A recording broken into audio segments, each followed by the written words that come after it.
Ibu mertua menelepon lebih dari 200 kali, mendesak kami untuk pulang kampung merayakan Lebaran. Suamiku baru saja mengangkat telepon dan langsung bertanya, 2 tahun lalu ibu meminta uang untuk membayar utang rumah Mas Galang, tahun lalu untuk Ratih. Jadi, tahun ini ibu mau meminta bantuan untuk siapa lagi? Namaku Banyu, saat itu usiaku genap 35 tahun. Usia yang kata orang sudah cukup matang untuk memahami kehidupan. Tetapi belum cukup keras untuk tidak lagi terluka olehnya. Dan jika harus jujur, di hari-hari menjelang akhir tahun itu, ketika telepon di saku bajuku bergetar terus-menerus seperti irama yang begitu akrab hingga membosankan, aku tahu aku masih anak yang belum bisa lepas dari lingkaran keluarga. Lingkaran yang hangat sekaligus menyesakkan, yang membuat orang ingin kembali sekaligus ingin lari. Telepon kembali bergetar. Aku tak perlu melihat untuk tahu siapa yang menelepon. Istriku, Kirana, melongok dari dapur, tangan masih memegang sendok sayur, keningnya sedikit berkerut, suaranya separuh bercanda, separuh lelah. Ibu lagi. Aku mengangguk pelan, mata masih terpaku pada layar yang menyala, lalu padam, seperti pengingat yang tak mau melepaskan.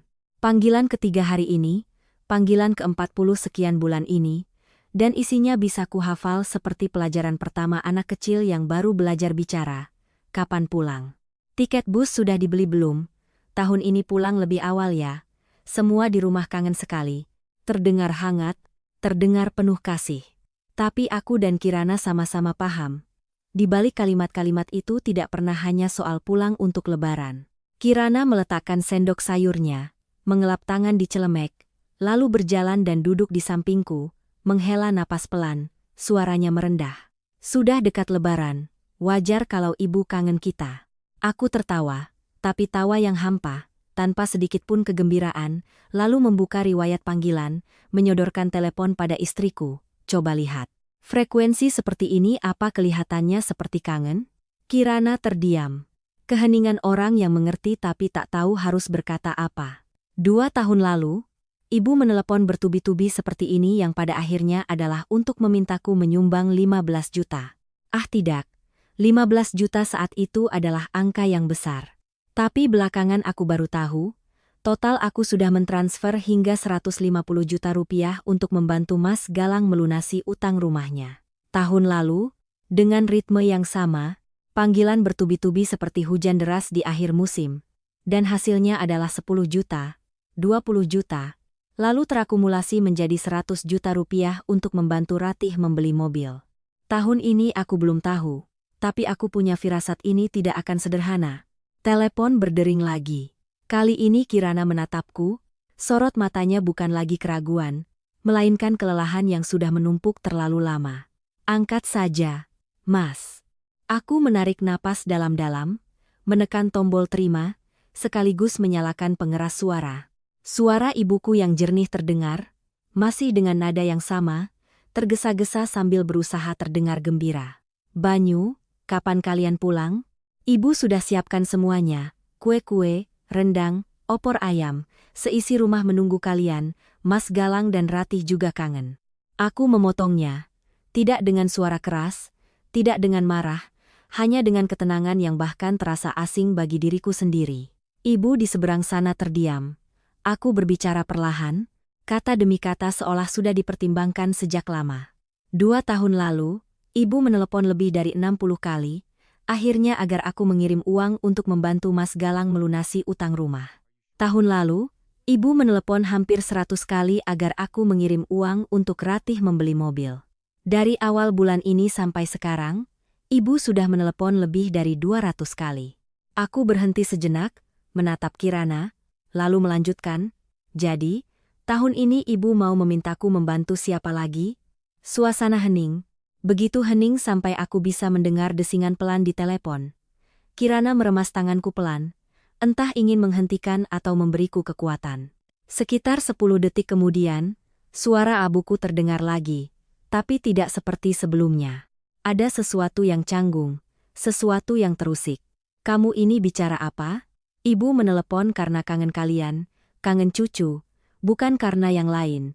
Aku mengulangi, suaraku masih datar. Kangen tapi setiap kali menelepon. Setelahnya selalu ada urusan butuh uang. Kangen tapi selalu di saat kami baru saja menabung sedikit. Aku tidak meninggikan suara, tapi setiap kata seperti kerikil yang dilemparkan ke permukaan air yang tenang. Aku tidak pelit uang, Bu. Sejak lulus kuliah sampai sekarang, aku dan Kirana mengurus semuanya sendiri, tidak pernah meminta sepeser pun dari keluarga. Tapi membantu bukan berarti dianggap sebagai kewajiban. Dan lebih-lebih lagi bukan berarti setiap lebaran menjadi ajang penagihan berkedok reuni keluarga. Di seberang sana, napas ibuku terdengar lebih berat. Aku tahu kata-kata ini belum pernah ia dengar dariku. Atau lebih tepatnya, ia tak pernah mengira aku akan mengatakannya. Banyu, kamu bicara begitu? Apa kamu hitung-hitungan dengan keluarga? Hitung-hitungan? Aku mengulangi, menggeleng pelan. Bukan hitung-hitungan, tapi batasan. Aku juga punya keluarga, punya anak, punya masa depan yang harus diurus. Uangku bukan datang dari angin. Kami juga sedang menanggung cicilan rumah, membiayai sekolah anak, mengurus kehidupan. Kami tidak bisa selamanya menjadi orang yang menanggung semuanya. Aku berhenti, menarik napas, lalu mengucapkan kalimat yang sudah kupikirkan berhari-hari. Tahun ini, kami belum tentu pulang. Suasana kembali hening, tapi kali ini bukan keheningan karena terkejut, melainkan sesuatu yang akan pecah. Aku tidak menunggu reaksi. Langsung mematikan telepon. Seluruh ruangan menjadi sunyi, hanya terdengar suara anakku, Elang, yang sedang bermain balok di sudut rumah. Sesekali beradu pelan. Kirana bersandar di bahuku, tidak berkata apa-apa. Sesaat kemudian, dia berbisik, Mas sudah mengatakannya. Aku mengangguk, tenggorokanku kering. Sudah, tapi anehnya, bukannya merasa lega, hatiku malah terasa lebih berat. Seperti baru saja menghancurkan sesuatu yang sangat tua, tapi belum tahu di bawah pecahannya ada kebebasan atau luka baru. Telepon menyala, pesan di grup keluarga, ibuku mengirim rekaman suara yang panjang, disusul pesan dari Mas Galang, lalu Ratih. Kalimat-kalimat yang akrab mulai muncul. Masa dengan keluarga harus hitung-hitungan? Ibu menangis, tindakanmu itu keterlaluan tidak? Aku menatap layar tanpa menjawab, hanya menggenggam erat tangan Kirana. Untuk pertama kalinya setelah bertahun-tahun, aku mengerti satu hal. Untuk mempertahankan keluarga, terkadang bukan dengan mencoba bertahan lebih lama, melainkan dengan berani bersuara, berani berhenti, dan berani berubah. Meskipun harganya mungkin adalah musim lebaran yang tidak lagi utuh seperti dulu. Dan aku tidak tahu apakah keputusan hari ini akan menyelamatkan keluargaku atau akan menjadi awal dari badai yang belum pernah kami bayangkan. Kalimatku tahun ini kami belum tentu pulang seperti batu yang dilemparkan ke permukaan air yang tadinya tenang. Dan hanya beberapa menit setelah aku mematikan telepon, riak pertama mulai menyebar. Tidak gaduh, tidak dahsyat, tapi cukup untuk membuat udara di rumah kecilku menjadi pekat. Seolah ada tangan tak terlihat yang meremas setiap napas. Kirana masih duduk di sampingku, tapi tangannya sudah lebih rileks. Matanya menatap ke arah layar telepon tempat pesan terus bermunculan. Baris demi baris, tidak bertubi-tubi tapi teratur, seperti ketukan yang terus menghantam pikiran. Aku tidak membukanya, bukan karena tidak berani, tapi karena aku tahu isinya tidak akan berbeda dari apa yang pernah kulihat, kubaca, dan kutelan dalam diam selama bertahun-tahun. Sesaat kemudian, Kirana berkata pelan, suaranya kecil tapi jelas, "Tidak kamu lihat, Mas?" Aku menggeleng, "Nanti saja." Tapi kemudian, justru aku sendiri yang mengambil telepon itu. Bukan karena penasaran, tapi karena melarikan diri juga bukan cara. Aku membuka grup keluarga. Pesan pertama dari ibu. Sebuah rekaman suara berdurasi hampir 2 menit. Aku menatapnya sejenak lalu menekan tombol putar. Suara ibu terdengar, tidak lagi bisa menahan ketenangan seperti tadi, melainkan sudah bergetar, bercampur isak yang coba ditahan. "Banyu, ibu tidak menyangka kamu berpikir seperti itu tentang ibumu. Ibu menelepon karena kangen kamu, kangen cucu. Ibu sudah tua, hanya berharap lebaran anak-anak pulang berkumpul. Ibu tidak ada hitung-hitungan apa-apa. Kamu bicara begitu sama saja dengan menyayat hati ibu, Nak." Aku memejamkan mata. Bukan pertama kali aku mendengar ibu menangis, tapi kali ini rasanya berbeda. Bukan lagi rasa iba semata, melainkan campuran antara kasihan, lelah, dan buntu. Pesan berikutnya dari Mas Galang. Banyu, kamu bicara begitu sudah keterlaluan. Sesama keluarga kok hitung-hitungan seperti orang lain? Ibu menderita seumur hidup demi rumah ini. Sekarang kamu sudah sukses, malah membelakangi. Aku selesai membaca tanpa menjawab. Berikutnya dari Ratih, hanya satu kalimat pendek dengan emoji menangis. Mas Banyu, Mas benci aku ya? Aku meletakkan telepon. Perasaan yang akrab kembali datang. Perasaan ditarik kembali ke masa lalu. Perasaan bahwa jika aku tidak mengalah, maka akulah yang salah. Kirana menatapku tanpa berkata apa-apa. Tapi sorot matanya cukup untuk membuatku mengerti. Dia menungguku untuk tetap tegar. Aku bersandar di kursi, mengembuskan napas panjang. Mulai lagi. Kirana mengangguk pelan. Ya, seperti setiap tahun. Hanya saja, tahun ini aku tidak mau mengulanginya lagi. Malam itu, kami makan malam dalam keheningan. Elang masih riang bercerita tentang sekolahnya. Sesekali melontarkan pertanyaan polos yang membuat kami berdua tersenyum, tapi senyum itu tidak utuh. Setelah anak kami tidur, Kirana menuangkanku segelas air, meletakkannya di meja, lalu duduk di hadapanku. Mas mau bagaimana? Pertanyaan sederhana, tapi aku butuh waktu lama untuk menjawab. Lebaran nanti, sepertinya tetap harus pulang. Kirana tidak terkejut, hanya bertanya lagi. Pulang untuk? Aku menatap tanganku. Kapalan-kapalan kecil, tanda-tanda kerja keras, menabung, dan menahan diri selama bertahun-tahun, pulang untuk bicara terus terang. Kirana terdiam. Sesaat kemudian, dia berkata sangat pelan, aku tidak takut bicara terus terang, aku hanya takut setelah selesai bicara, tidak ada lagi yang bisa dipertahankan. Kalimat itu membuat hatiku mencelos. Aku paham, keluarga tidak selalu bisa menerima kebenaran. Seringkali orang memilih diam bukan karena tidak tahu benar atau salah, tapi karena takut pada harga yang harus dibayar untuk mengungkapkannya. Aku menggenggam tangan Kirana. Tapi jika kita tidak bicara, kita akan kehilangan keluarga kecil kita lebih dulu. Kirana menatapku. Sorot matanya perlahan mengeras. Lalu dia mengangguk. Iya, aku ikut Mas. Hanya satu kalimat itu. Tapi bagiku, itu seperti sebuah tumpuan. Bukan untuk mengalahkan siapapun, tapi untuk tidak jatuh. Hari-hari berikutnya, telepon terus berdering. Ibu menelepon, aku tidak mengangkat. Mas Galang mengirim pesan, aku hanya membaca. Ratih mengirim beberapa pesan lagi, kadang lembut, kadang menyalahkan, kadang menunjukkan diri seolah paling merana. Aku tidak langsung menjawab, bukan karena dingin, tapi karena aku tahu jika aku terburu-buru bereaksi, aku akan kembali terseret ke dalam lingkaran lama. Aku dan Kirana mulai bersiap, bukan menyiapkan oleh-oleh seperti tahun-tahun sebelumnya, melainkan menyiapkan sebuah percakapan. Kirana membuka laptop, masuk ke akun bank, dia mencetak setiap bukti transfer. 2 tahun lalu 150 juta untuk Galang, tahun lalu 100 juta untuk Ratih. Lalu pengeluaran-pengeluaran kecil lainnya, biaya rumah sakit untuk ayah, renovasi rumah, uang amplop, uang saku, totalnya hampir 300 juta rupiah. Angka itu, jika tidak dilihat dengan jelas, aku pun tak menyangka. Aku duduk menatap kertas-kertas itu. Rasanya bukan penyesalan, melainkan getir. Kirana meletakkan tangan di bahuku. Apa Mas merasa bodoh? Aku tersenyum. Senyum yang sangat ringan.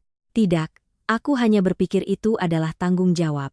Tapi tanggung jawab bukan berarti menanggung hidup orang lain selamanya, kata Kirana. Suaranya masih lembut, tapi ada sesuatu yang sangat jelas. Malam itu, aku menerima telepon dari ayah. Beliau jarang menelepon, dan setiap kali menelepon, itu bukan urusan kecil. Aku menatap layar sejenak lalu mengangkatnya. Halo, Yah. Suara ayahku dalam, pelan, dan berat. Banyu, pulanglah, nak. Aku tidak langsung menjawab.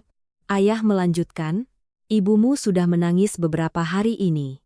Aku memejamkan mata. Kalau sudah tahu, pulanglah.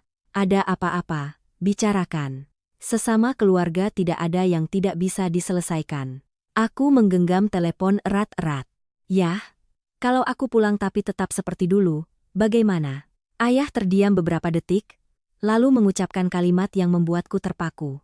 Kalau begitu, kali ini kamu harus membuatnya berbeda. Aku tidak menyangka ayah akan berkata begitu. Tidak membela ibu, tidak memaksaku. Hanya mengucapkan satu kalimat seolah memberiku wewenang. Aku mengerti, jawabku. Ya sudah, pulanglah. Jangan sampai lebaran rumah ini tidak ada kamu. Panggilan berakhir. Aruba-aruba. Akardi. Akardi. Aku duduk terdiam cukup lama. Kirana mendekat dan bertanya, "Ayah bilang apa?" Aku menatapnya. Ayah bilang, "Kali ini harus dibuat berbeda." Kirana mengangguk pelan. "Kalau begitu, kita buat berbeda." 3 hari sebelum lebaran, aku mengambil cuti lebih awal. Kami berdua mulai berkemas. Elang sangat antusias. Terus bertanya, "Kapan kita ke rumah kakek nenek, ayah?" Aku mengusap kepalanya, "Besok kita pergi." Malam itu sebelum tidur, aku menatap langit-langit.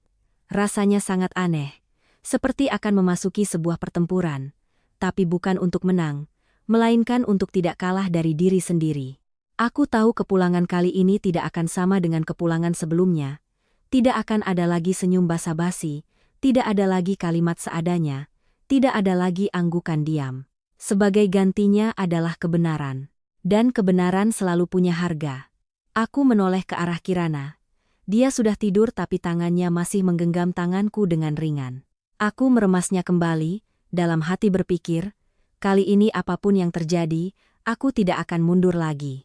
Di luar jendela, angin dingin akhir tahun bertiup, membawa aroma lebaran yang sangat jelas. Tapi untuk pertama kalinya setelah bertahun-tahun, aku tidak lagi merasa antusias, hanya ada satu perasaan, menanti. Menanti apakah lebaran kali ini akan menjadi akhir dari lingkaran lama, atau awal dari sesuatu yang sama sekali berbeda. Keesokan paginya, ketika sinar matahari belum sempat menyelinap sepenuhnya melalui kaca jendela balkon yang terbuka, aku sudah terjaga. Bukan karena alarm, melainkan karena perasaan aneh di hati. Seperti sebelum ujian penting ketika seseorang tahu persis dia sudah bersiap tapi tetap tidak bisa menghindari kegelisahan yang samar. Dan ketika aku menoleh ke arah Kirana yang masih tidur, tangannya masih tergeletak ringan di atasku seperti kebiasaan tak sadar, aku tiba-tiba menyadari mungkin ini pertama kalinya dalam bertahun-tahun kami pulang kampung tanpa membawa antusiasme, melainkan membawa sebuah tekad. Mobil berangkat pukul 9 pagi. Elang duduk di kursi belakang memeluk tas mainan barunya, terus-menerus menanyakan pertanyaan yang ditanyakan setiap anak saat pulang kampung. Apakah nenek membuat kue kering? Apakah ada kembang api? Apakah akan dapat salam tempel? Dan setiap kali, aku menoleh ke bawah, tersenyum dan mengangguk, tapi hatiku terasa mencelos. Karena aku tidak tahu apakah suasana yang dinantikan anakku akan tetap utuh setelah apa yang akan terjadi. Kirana duduk di sampingku tidak banyak bicara. Hanya sesekali menanyakan pertanyaan kecil seperti "Mas lelah tidak?" atau nyetirnya pelan-pelan saja. Tapi aku mengerti, keheningannya bukanlah kekosongan, melainkan sedang menumpuk kekuatan. Sama sepertiku, sedang bersiap untuk konfrontasi yang kami berdua tahu tidak bisa dihindari. Perjalanan pulang kampung memakan waktu hampir 4 jam, tapi hari itu terasa lebih lama dari biasanya. Bukan karena macet atau jalanan jelek, tapi karena setiap ruas jalan yang berlalu, aku merasa semakin dekat dengan sesuatu yang tidak bisa diubah kembali, seperti sebuah pintu yang sekali dilewati, meskipun ingin, tidak akan bisa kembali seperti semula. Ketika mobil berbelok ke jalan yang akrab menuju rumah, jantungku berdebar lebih lambat, bukan karena damai, tapi karena tegang. Dan ketika gerbang besi muncul di depan mata, aku tiba-tiba teringat kepulangan sebelumnya. Setiap kali pulang ibu akan berdiri menunggu sejak pagi, tangan memegang lap sambil tersenyum, sementara ayah duduk di dalam rumah pura-pura menonton TV tapi sebenarnya sedang menanti. Tapi kali ini, ketika aku memarkir mobil, membuka pintu dan turun, di hadapanku adalah pemandangan yang akrab sekaligus asing. Ibu masih berdiri di sana, tapi senyumnya tidak lagi seperti dulu. Itu seperti sesuatu yang dipaksakan, berusaha dipertahankan tapi tidak bisa menutupi mata merah dan lingkaran hitam yang jelas. Sudah sampai, kata ibu, suaranya pelan, tidak lagi ada nada riang seperti biasanya. Elang berlari turun dari mobil, melompat ke pelukan neneknya, memanggil keras, "Nenek." Ibu membungkuk memeluk cucunya, wajahnya sedikit melunak, Tapi matanya masih melirik ke arahku dan Kirana. Seolah ingin menyelidik, seolah ingin bertanya tapi tidak berani membuka mulut. Kirana maju, menundukkan kepala. "Ibu, kami datang." Ibu mengangguk lalu berkata, "Masuklah. Perjalanan jauh pasti lelah." Tidak ada kalimat menyalahkan, tidak ada pertanyaan, tapi justru kenormalan itulah yang membuatku merasa lebih tidak normal dari sebelumnya. Masuk ke dalam rumah, aku melihat ayah sedang duduk di kursi. Tangan memegang remote TV, tapi layarnya tidak menyala. Dia menatap kami sejenak lalu berkata, "Sudah pulang." Hanya 2 kata, tapi aku mengerti ada banyak hal di dalamnya. "Iya," jawabku, lalu meletakkan tas. Sesaat kemudian, Mas Galang masuk dari halaman, tangan memegang rokok yang masih menyala, melihatku lalu tersenyum, tapi senyum itu sama sekali tidak alami. "Lama tidak melihatmu pulang tepat waktu." Aku menatapnya, mengangguk. "Iya, kami tidak berjabat tangan, tidak berpelukan, hanya berdiri di sana seperti 2 kenalan lama yang bertemu lagi." Ratih juga keluar dari kamarnya, mengenakan baju baru, rambut dicat terang. Melihatku lalu berhenti sejenak dan berkata pelan, "Mas Banyu." Aku mengangguk. Ya, suasana itu, jika dilihat dari luar, mungkin masih bisa disebut reuni, tapi bagiku, itu seperti sebuah panggung, di mana setiap orang sedang mencoba memainkan peran yang mereka sendiri tidak lagi percaya. Makan siang hari itu berlangsung dalam keheningan yang aneh. Tidak ada yang menyebut soal telepon, tidak ada yang menyebut soal pesan, tidak ada yang menyebut soal perkataanku tempo hari. Ibu hanya diam-diam mengambilkan makanan untuk Elang. Ayah sesekali menanyakan beberapa hal tentang pekerjaan. Galang menceritakan beberapa hal tentang bisnisnya. Ratih sibuk dengan ponselnya, sesekali tertawa sendiri. Sedangkan aku dan Kirana hanya makan, menjawab singkat, tidak lebih tidak kurang. Tapi justru ketiadaan pembicaraan itulah yang membuat segalanya lebih tegang. Setelah makan, ibu membereskan piring. Kirana bangkit hendak membantu tapi ibu mencegahnya. "Kamu istirahat saja, capek di jalan." Kalimat yang sangat biasa, tapi membuatku teringat dulu ibu selalu membiarkan Kirana bekerja, bahkan mengatakan menantu harus tahu urusan rumah. Tapi sekarang ibu malah berinisiatif mencegah. Aku tidak tahu itu karena lelah atau canggung. Ayah memanggilku ke ruang tamu, menuangkan teh, memberiku secangkir lalu berkata, "Minumlah." Aku duduk, Galang juga mendekat, menawariku sebatang rokok. Aku menggeleng, sudah berhenti. Galang tersenyum tipis, tinggal di kota memang beda. Aku tidak menjawab. Sesaat kemudian, ayah angkat bicara, suaranya dalam, "Tentang yang kamu katakan tempo hari." Aku mengangkat kepala. "Iya."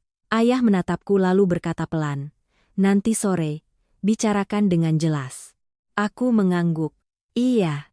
Tidak panjang, tidak berbelit-belit, tapi kalimat itu seperti sebuah konfirmasi, tidak bisa dihindari, dan tidak perlu dihindari lagi. Sore itu, aku pergi ke belakang rumah, ke tempat sumur tua, tempatku dulu bermain saat kecil. Tempat yang setiap kali pulang aku biasa duduk sendiri untuk menenangkan diri. Tapi kali ini saat duduk, aku tidak merasa tenang. Hanya hatiku terasa seperti ditarik kencang.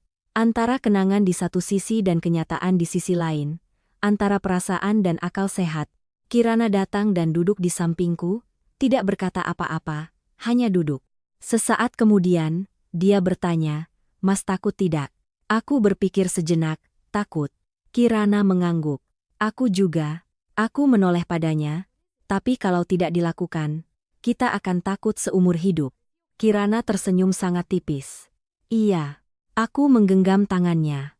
Kali ini tidak lagi gemetar, tidak lagi ragu, hanya keputusan. Sore berangsur turun, sinar matahari memudar, digantikan oleh cahaya kuning redup, seperti sore-sore akhir tahun yang pernah ku kenal. Tapi hari ini, itu tidak membawa perasaan damai, melainkan seperti sinyal yang menandakan bahwa sesuatu akan terjadi. Aku bangkit, "Ayo masuk." Kirana mengangguk, kami masuk ke dalam rumah. Ayah sudah duduk, ibu juga sudah duduk di sana. Tangan memegang erat ujung bajunya. Galang bersandar di kursi, mata menunduk. Ratih duduk di sampingnya memeluk ponsel tapi tidak memainkannya. Tidak ada yang bicara, hanya aku yang melangkah maju, duduk, menarik napas dalam-dalam, dan aku tahu momen ini adalah titik awal, bukan dari sebuah pertengkaran, melainkan dari sebuah kebenaran. Sebuah kebenaran yang kami semua sudah hindari terlalu lama. Tidak ada yang angkat bicara lebih dulu, dan keheningan yang menggantung di ruang tamu saat itu seperti seutas tali yang ditarik hingga titik paling tegang, hanya butuh satu kata yang salah sedikit saja untuk putus, menyeret semua yang ditahan oleh keheningan tipis itu. Dan ketika aku duduk berhadapan dengan ayah dan ibu, berhadapan dengan Galang dan Ratih, aku tiba-tiba menyadari ini bukan lagi pertemuan keluarga, melainkan sebuah konfrontasi di mana setiap orang mencoba menyembunyikan bagian paling nyata dari diri mereka. Ayah adalah yang pertama berbicara, suaranya pelan tapi bertenaga, seolah sudah berpikir banyak sebelum mengucapkannya. "Banyu, apa yang kamu katakan pada ibumu tempo hari, sekarang katakan lagi dengan jelas di depan seluruh keluarga." Aku mengangguk, tidak terburu-buru, juga tidak menghindar, karena aku tahu jika aku berbelit-belit, semuanya akan kembali ke lingkaran lama, di mana semua masalah diredam dengan kata-kata umum, dan pada akhirnya tidak ada yang berubah. "Ibu, ayah, Mas Galang, Ratih." Aku memanggil mereka satu persatu, bukan untuk menciptakan jarak, melainkan agar diriku sendiri sadar bahwa apa yang akan kukatakan bukanlah ledakan emosi sesaat, melainkan sesuatu yang sudah dipertimbangkan, yang sudah ditahan terlalu lama. Aku tidak bermaksud menyalahkan siapapun. Ibu menatapku, sorot matanya antara menanti dan waspada. Tapi aku ingin memperjelas satu hal, bahwa selama ini aku dan Kirana selalu berusaha memenuhi tanggung jawab kami pada keluarga. Tapi semakin lama, tanggung jawab itu berubah menjadi sesuatu yang semua orang anggap sudah seharusnya aku tanggung. Aku berbicara pelan, tidak meninggikan suara, tapi setiap kata terdengar jelas.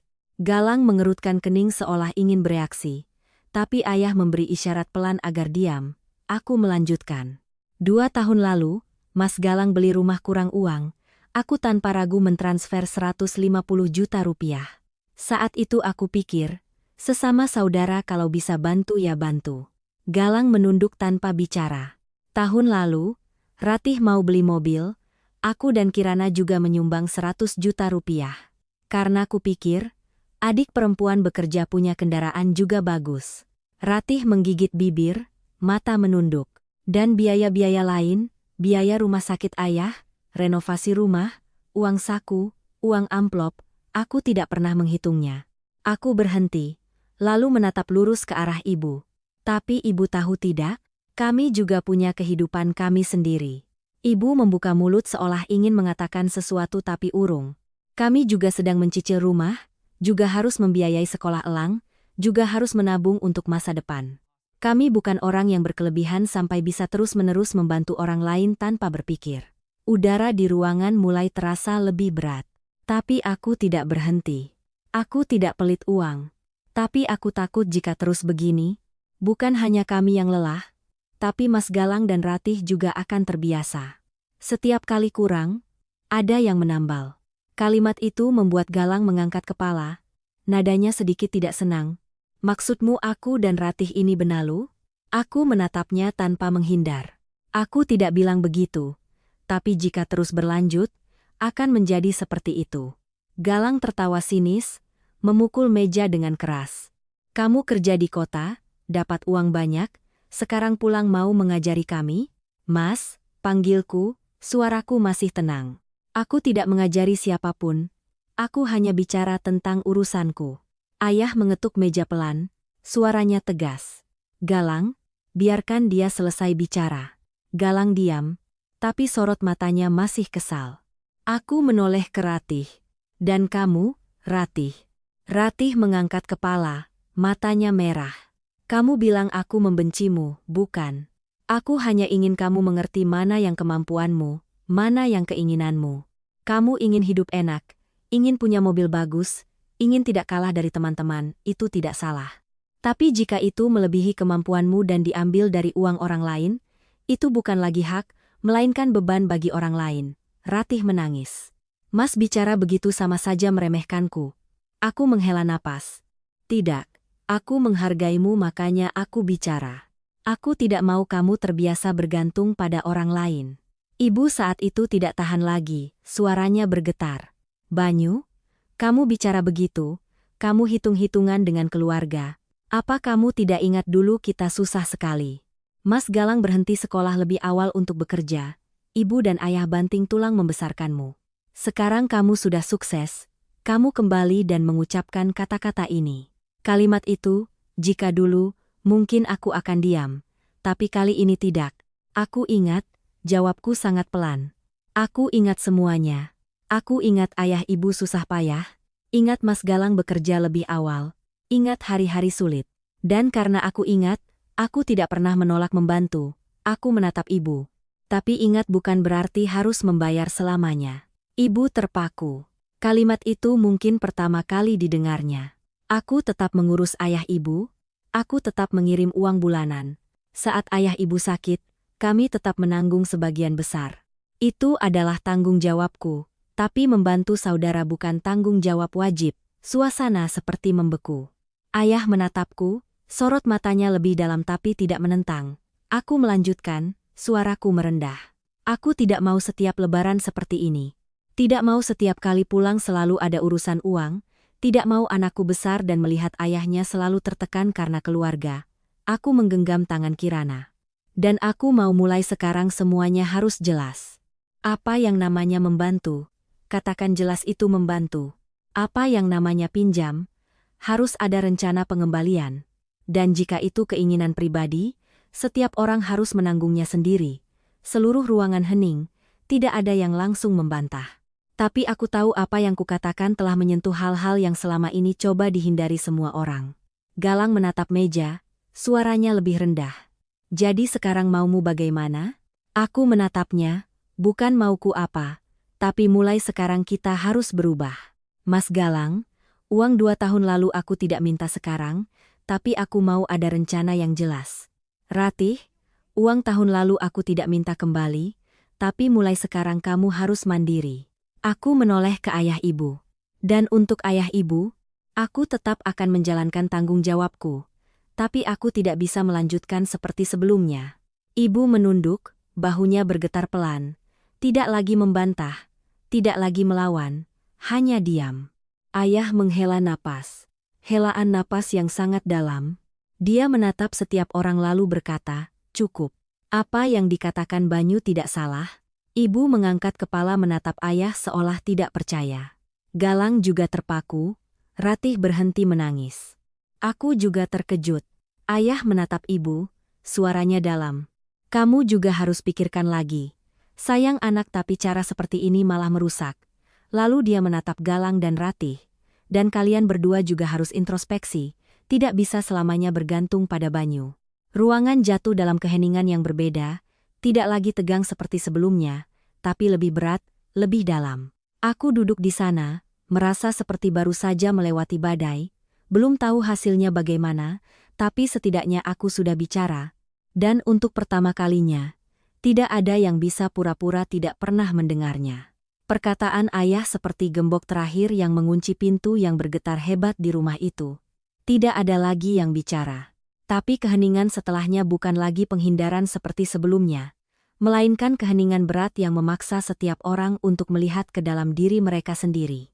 Dan ketika aku duduk di sana, tangan masih menggenggam ringan tangan Kirana, aku merasakan dengan jelas bahwa apa yang baru saja terjadi bukan hanya sebuah percakapan, melainkan sebuah sayatan lurus pada cara keluarga ini beroperasi selama bertahun-tahun.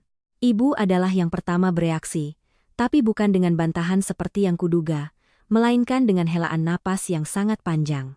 Seolah dia baru saja melepaskan sesuatu yang dia sendiri tidak tahu apakah itu beban atau kebiasaan. Lalu dia bangkit, berbalik menuju dapur, tanpa mengucapkan sepatah kata pun, hanya menyisakan ruang kosong di belakangnya yang tidak ada yang tahu bagaimana cara mengisinya. Ratih menunduk dalam-dalam, tangan menggenggam erat ponselnya, tapi tidak memainkannya, hanya meremasnya seolah menahan sesuatu yang akan lepas. Sedangkan Galang bersandar di kursi, mata menatap langit-langit, bibir terkatup rapat, jelas sedang mencoba menelan sesuatu yang tidak menyenangkan. Dan ayah masih duduk di sana, kedua tangan di atas lutut, pandangannya jauh, seperti seseorang yang baru saja menyadari bahwa ada hal-hal yang mau tidak mau, sudah waktunya untuk berubah. Aku tidak bicara lagi, bukan karena kehabisan kata, tapi karena aku tahu apa yang perlu dikatakan sudah cukup. Kirana meremas tanganku pelan lalu bangkit menuju dapur. Suaranya lembut, "Ibu, biar Kirana bantu." Ibu tidak langsung berbalik, hanya balas bersuara, "Tidak usah, kamu istirahat saja." Tapi Kirana tetap masuk, tidak bicara lagi, hanya diam-diam berdiri di sampingnya mulai mencuci piring. Dan aku mengerti, terkadang di saat seperti ini, tindakan diam adalah satu-satunya cara untuk mempertahankan sedikit yang belum hancur. Sore itu berlalu lebih lambat dari biasanya.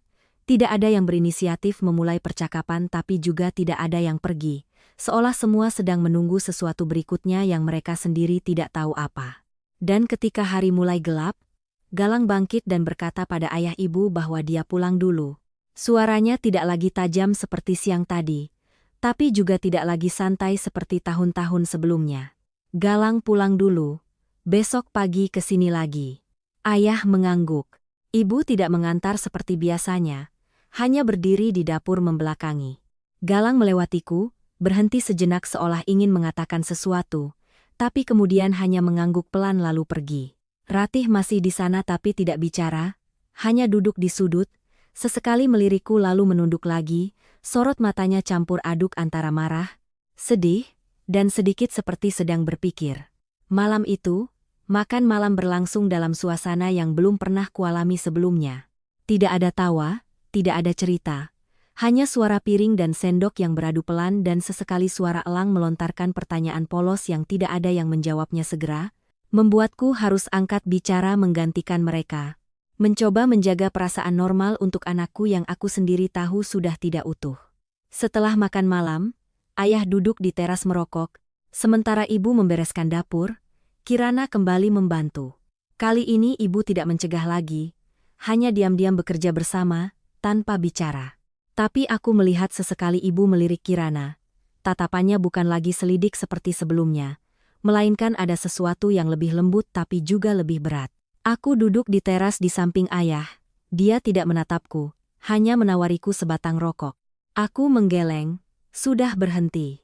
Ayah mengangguk, tidak berkata apa-apa lagi, hanya mengisap dalam-dalam lalu mengembuskan asap perlahan. Sesaat kemudian, dia berkata, "Apa yang kamu katakan itu benar." Aku menoleh ke arah ayah, bukan untuk konfirmasi, tapi untuk mengerti. Ayah berhenti sejenak lalu melanjutkan, "Benar, bukan berarti mudah." Aku tersenyum tipis, aku tahu. Ayah mengangguk, keluarga kita sudah terbiasa seperti ini. Dia menatap ke dalam, ke arah ibu berdiri, ibumu terbiasa mengkhawatirkan mereka. Mereka terbiasa bergantung. Dan kamu terbiasa menanggung. Dia bicara sangat pelan tapi setiap kalimatnya benar. Tiba-tiba kamu berubah, semua orang kaget. Aku diam, tapi jika tidak berubah, tidak akan pernah berhenti, kataku. Ayah menatapku, sorot matanya ada sedikit pengakuan. "Iya, tapi kamu harus ingat, jangan biarkan masalah ini menghancurkan rumah ini." Kalimat itu membuatku berpikir. Aku tidak ingin menghancurkannya, tapi aku juga tidak ingin mempertahankannya dengan cara lama. Ayah mengangguk, tidak menentang. "Kalau begitu, kamu harus tahu cara menjaganya. Menjaga sambil tetap bisa berubah." Aku tidak langsung menjawab, karena aku tahu itu bukan kalimat sederhana, melainkan sebuah soal matematika tanpa rumus. Malam itu, aku dan Kirana berbaring di kamar lamaku, di mana masih ada meja belajar kuno, lemari kayu yang sudah pudar, dan goresan-goresan di dinding yang pernah kubuat saat kecil. Tapi kali ini ruang itu tidak lagi memberikan perasaan akrab seperti dulu, melainkan seperti tempat yang penuh dengan kenangan dan juga hal-hal yang belum terselesaikan. Kirana menoleh padaku, suaranya kecil, "Bagaimana menurut Mas?" Aku menatap langit-langit. "Belum selesai." Kirana mengangguk. "Iya, baru permulaan." Aku menoleh, menggenggam tangannya. "Apa kamu menyesal?" Kirana menggeleng. "Tidak." Lalu dia menambahkan dengan sangat pelan, "Hanya merasa kasihan." Aku mengerti, bukan kasihan pada diri sendiri, tapi kasihan pada seluruh keluarga. Orang-orang yang tidak ada yang sepenuhnya salah tapi saling menyakiti. Pagi berikutnya, aku bangun pagi-pagi dan pergi ke halaman. Kulihat ibu sudah duduk di sana. Tangan memegang seikat sayuran tapi tidak membersihkannya. Hanya duduk diam, matanya menatap jauh. Aku mendekat, duduk di sampingnya, tidak langsung bicara, hanya duduk. Sesaat kemudian, ibu angkat bicara, suaranya serak. Menurutmu ibu ini jahat sekali ya? Aku menggeleng. Tidak. Ibu tersenyum, tapi senyum sedih. Ibu tahu ibu salah? Aku menoleh menatapnya. Itu pertama kalinya ibu berkata seperti itu. Ibu hanya berpikir sederhana. Saudara harus saling bantu. Siapa yang lebih mampu, ya menanggung sedikit. Ibu bicara, nadanya pelan seperti bicara pada diri sendiri. Tapi ibu tidak berpikir kalau menanggung terlalu banyak itu lelah. Aku tidak berkata apa-apa, hanya mendengarkan. Ibu juga tidak berpikir mereka akan terbiasa. Ibu menghela napas. Semakin lama, ibu merasa rumah ini semakin miring. Aku menatap ibu, miring, tapi ibu tidak tahu cara memperbaikinya. Kalimat itu membuatku tercekat. Aku meletakkan tanganku di atas tangan ibu. Sekarang kita perbaiki. Ibu tidak langsung menjawab, hanya mengangguk pelan. Tapi anggukan itu, aku tahu tidak mudah. Karena untuk memperbaiki sesuatu yang sudah miring terlalu lama, tidak cukup hanya dengan satu perkataan. Butuh banyak hal, dan mungkin masih banyak masalah yang belum terungkap. Anggukan ibu pagi itu terasa ringan, tapi meninggalkan perasaan berat yang sulit dijelaskan di hatiku. Karena aku paham bahwa seseorang yang sudah terbiasa hidup dengan caranya selama puluhan tahun, terbiasa berkorban, terbiasa membebankan semua ke satu sisi dan menganggapnya adil, mengakui kesalahan saja sudah sulit, apalagi berubah. Dan karena itulah, ketika aku duduk di samping ibu melihat helai-helai uban di antara rambutnya yang tidak lagi sehitam dulu, aku tidak lagi merasa ingin berdebat benar atau salah. Hanya ada rasa kasihan bercampur kekhawatiran yang samar. Kirana keluar ke halaman, membawa 2 cangkir teh panas, memberiku 1, memberikan ibu 1, lalu duduk di samping, tidak ikut campur dalam percakapan, hanya hadir dalam diam sebagai cara untuk mengatakan bahwa apapun yang terjadi, kami tetap di sini, tidak akan pergi. Ibu mengambil cangkir teh, meniupnya pelan, lalu berkata, suaranya masih dalam. Ibu sudah dengar semua yang kamu katakan. Semalam ibu tidak bisa tidur. Aku menatap ibu. Ibu memikirkan kembali setiap kejadian. Mas Galang selalu mengeluh kesulitan, Ratih selalu meminta, dan kamu tidak pernah bicara apa-apa. Ibu berhenti, tatapannya jauh. Ibu kira kamu tidak butuh. Kalimat itu membuatku terpaku. Bukan karena terkejut, tapi karena terlalu benar. Ibu pikir kamu hebat, kamu bisa, kamu tahan. Jadi ibu biarkan kamu menanggungnya.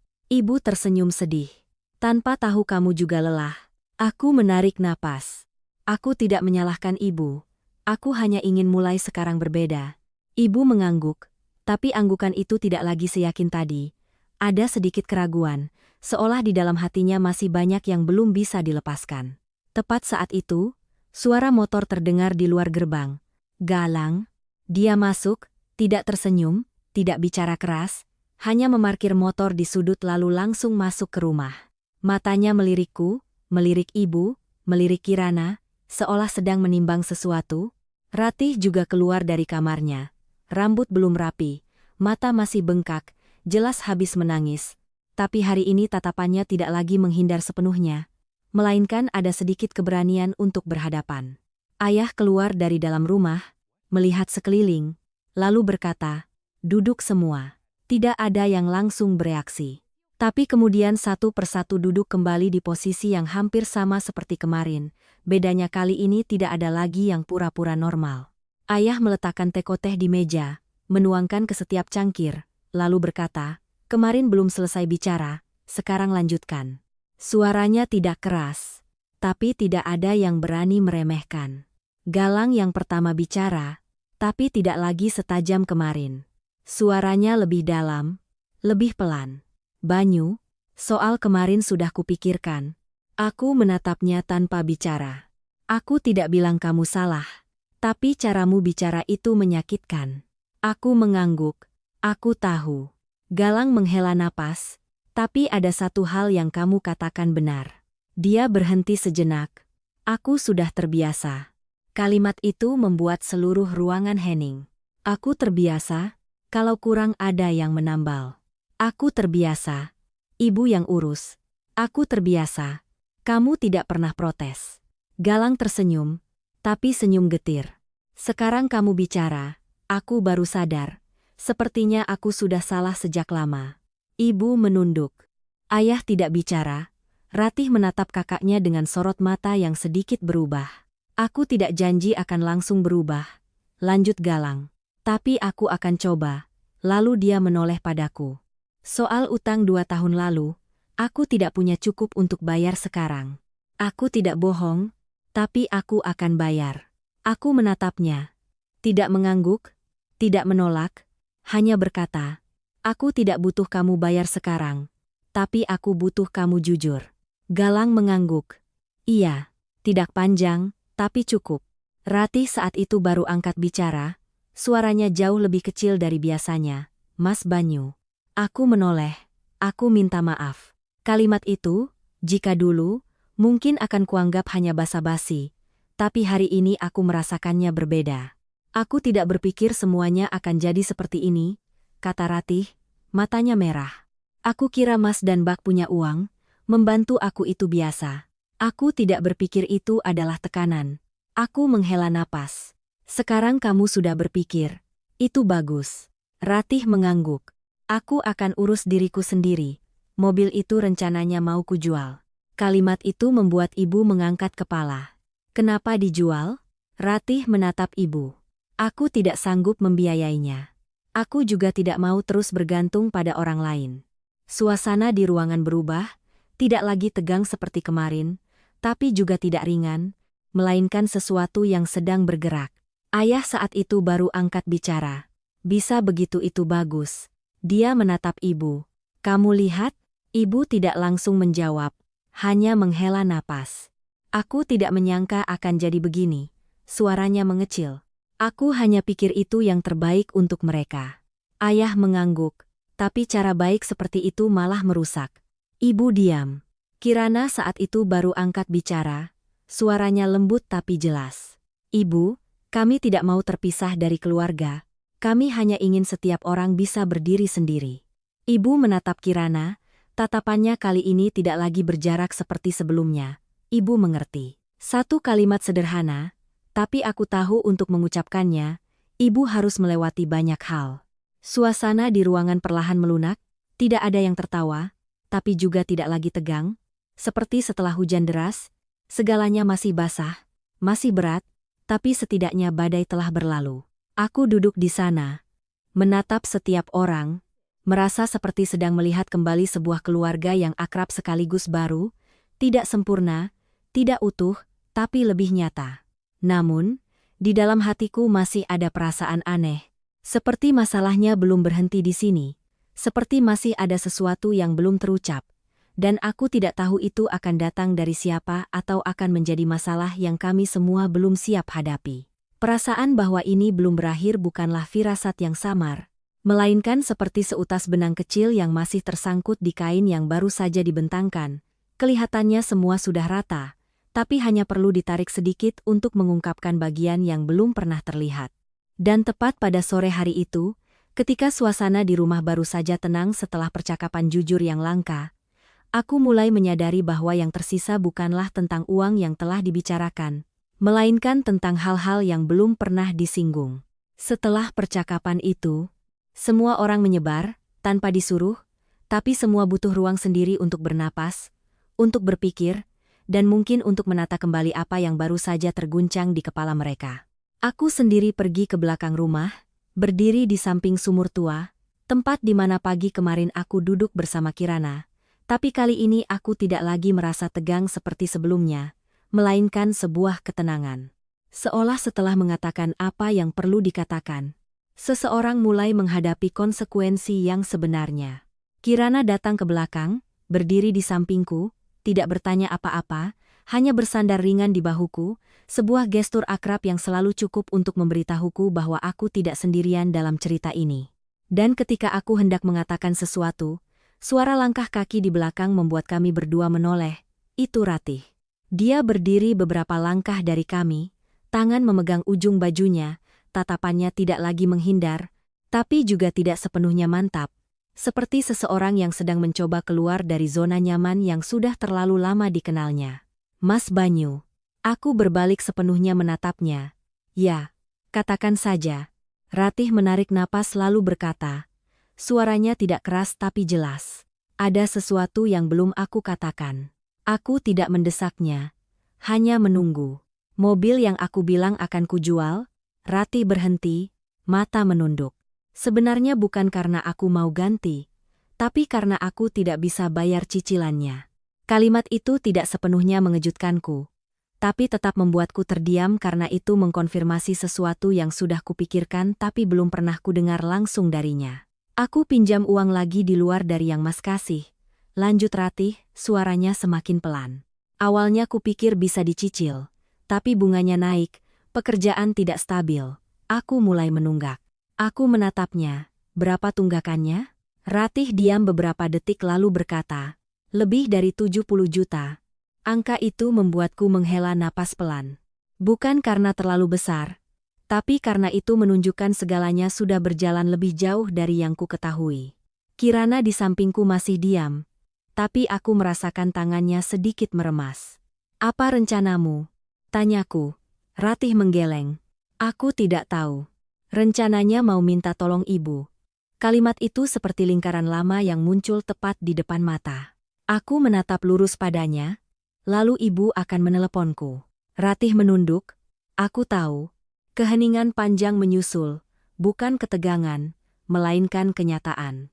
Aku tidak menyalahkanmu, tapi aku juga tidak bisa melakukan seperti dulu. Ratih, panggilku. Dia mengangkat kepala. Aku tidak bisa membantumu membayar utang ini. Air matanya mengalir, tapi kali ini tidak ada tangisan keras, hanya air mata yang diam. Aku tahu, katanya. Aku tidak berniat meminta pada Mas. Aku hanya tidak tahu harus bagaimana. Kalimat itu membuatku melunak. Bukan karena luluh, tapi karena ini pertama kalinya dia bicara jujur, tidak berbelit-belit, tidak menuntut, hanya buntu. Aku menatapnya lalu berkata pelan, aku tidak akan membayarkannya, tapi aku akan membantumu mencari cara menyelesaikannya. Ratih mengangkat kepala, matanya sedikit berharap. Menjual mobil itu benar, tapi harus dijual cepat. Jangan biarkan bunga terus berjalan. Sisa utangnya, kamu harus bekerja untuk membayarnya pelan-pelan. Ratih mengangguk. Tapi kalau tidak cukup bagaimana? Aku menatapnya. Maka kamu harus menanggungnya. Jawaban yang lugas, tidak mudah didengar tapi perlu. Menanggungnya agar ingat, agar nanti tidak terulang lagi. Ratih diam, lalu mengangguk. Iya. Tidak ada perlawanan, tidak ada bantahan. Hanya penerimaan. Kirana saat itu baru angkat bicara. Suaranya lembut. Jika perlu, Mbak bisa bantu carikan pekerjaan tambahan. Ratih menoleh. Matanya merah. Terima kasih, Mbak. Aku melihat mereka berdua. Di dalam hati ada perasaan yang sulit dijelaskan. Sedikit lebih ringan, sedikit lebih berat. Karena aku tahu ini baru sebagian dari cerita. Tepat saat itu, ibu keluar dari dalam rumah. Melihat kami bertiga berdiri di sana, matanya sedikit cemas. Ada apa? Ratih berbalik, ragu sejenak lalu berkata, Bu, ada yang mau Ratih bicarakan. Aku menatapnya, tidak ikut campur. Ibu mendekat. Apa? Ratih menarik napas lalu berkata, kali ini tidak menghindar, aku punya utang. Ibu terpaku. Berapa? Lebih dari 70 juta. Ibu menatapnya. Ekspresinya berubah sangat cepat, dari kaget, ke cemas, lalu ke refleks yang akrab, biar ibu. Tapi ibu berhenti di tengah kalimat karena mungkin dia sendiri teringat apa yang dikatakan kemarin. Suasana kembali hening. Ibu menatapku, lalu menatap Ratih, lalu berkata lebih pelan. Kamu mau bagaimana? Ratih menahan air mata. Aku akan jual mobil lalu bayar sendiri. Ibu tidak langsung bicara. Hanya berdiri di sana seperti sedang berjuang dengan dirinya sendiri. Di satu sisi kebiasaan melindungi, di sisi lain apa yang baru saja dibicarakan. Akhirnya ibu menghela napas. Ya sudah, kamu urus sendiri. Kalimat itu tidak kuat, tapi cukup. Ratih mengangguk, air mata jatuh. Iya. Ibu berbalik pergi, tapi aku melihat jelas bahunya sedikit bergetar. Bukan karena marah, tapi karena sulit, sangat sulit. Aku berdiri di sana melihatnya pergi. Di dalam hati muncul perasaan yang tidak kutahu namanya apa, hanya tahu bahwa ada perubahan yang tidak datang dari kata-kata besar, melainkan dari momen-momen yang sangat kecil, sangat sakit, sangat nyata. Malam itu, ketika seluruh keluarga duduk bersama lagi, tidak ada yang mengungkit kejadian sore tadi, tapi aku merasakan dengan jelas cara semua orang saling memandang telah berubah. Tidak ada lagi anggapan seperti sebelumnya, melainkan ada sedikit kesadaran, sedikit jarak yang perlu. Dan aku tahu kemiringan yang dikatakan ibu mulai diluruskan. Tapi seperti pohon yang sudah condong terlalu lama, untuk menegakkannya kembali masih harus menahan banyak terpaan angin lagi. Setelah sore itu, cara semua orang berada di bawah satu atap yang sama mulai berubah dengan cara yang sangat sulit dikenali jika hanya dilihat sekilas. Tapi jika berada di dalamnya, jika merasakannya melalui setiap tatapan, setiap perkataan, setiap jeda hening, maka akan terlihat jelas sesuatu telah bergeser. Bukan lagi ikatan tanpa syarat seperti dulu, melainkan sebuah kehati-hatian baru, seperti setelah sebuah kaca pecah, meskipun sudah direkatkan kembali, orang-orang akan secara tidak sadar menghindari menyentuhnya dengan keras. Malam itu, makan malam tidak lagi seberat kemarin, tapi juga tidak bisa disebut nyaman. Orang-orang berbicara sedikit lebih banyak, terutama tentang hal-hal di luar topik, tentang tetangga, cuaca, persiapan lebaran, dan terutama tentang Elang. Anak kecil itu dengan polosnya menceritakan segala hal di sekolahnya. Dari guru yang memberinya nilai bagus hingga temannya yang dihukum berdiri di sudut kelas, membuat seluruh keluarga sesekali tertawa. Dan tawa-tawa itulah, meskipun singkat, seperti celah cahaya kecil yang masuk ke dalam ruangan yang sudah terlalu lama tertutup. Tapi aku menyadari, setiap kali percakapan berisiko menyentuh masalah yang sebenarnya, seperti uang, pekerjaan, atau rencana ke depan, semua orang secara tidak sadar mengalihkan pembicaraan, seolah belum ada yang cukup siap untuk menghadapinya secara langsung sekali lagi. Dan itu membuatku mengerti bahwa apa yang sudah diucapkan baru langkah awal, sedangkan perubahan yang sesungguhnya akan terletak pada hari-hari berikutnya. Setelah makan malam, Galang tidak langsung pulang seperti kemarin, melainkan tinggal lebih lama, duduk di teras bersama ayah.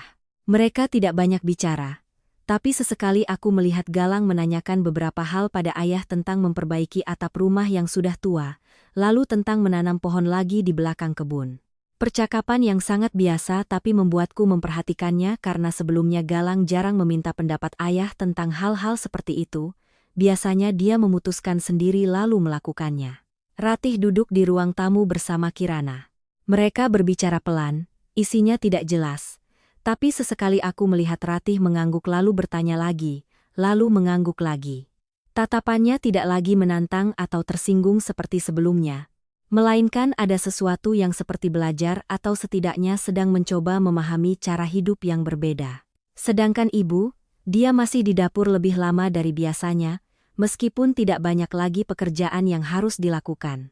Aku tahu itu bukan karena dia sibuk, melainkan karena dia butuh ruang untuk berpikir sendiri, untuk menata kembali apa yang baru saja berantakan, dan mungkin juga untuk menghindari berhadapan terlalu banyak dengan perubahan yang sedang terjadi di depan matanya.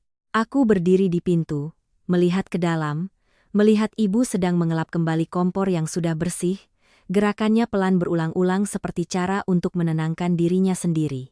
Dan pada saat itu, aku tiba-tiba menyadari orang yang paling sulit berubah di keluarga ini bukanlah Galang atau Ratih, melainkan ibu. Karena semua hal sebelumnya berjalan sesuai dengan cara yang diyakininya benar, dan sekarang ketika kebenaran itu dipertanyakan, dia tidak hanya harus mengubah perilaku, tapi juga harus mengubah keyakinannya. Aku masuk, berdiri di samping ibu. Bu, ibu tidak langsung berbalik. Ya, besok aku dan Kirana mungkin kembali ke kota. Ibu berhenti, berbalik menatapku. Pulang secepat itu? Suaranya tidak menyalahkan, hanya terdengar kecewa. Iya, kami masih ada pekerjaan. Ibu diam sejenak lalu mengangguk. Ya, pekerjaan itu penting. Aku tahu kalimat itu bukan hanya pengertian, tapi juga penerimaan. sesuatu yang sangat jarang sebelumnya. Bu, kataku lagi, kejadian hari ini bukan maksudku untuk membuat ibu sedih. Ibu menatapku, tatapannya tidak lagi tajam.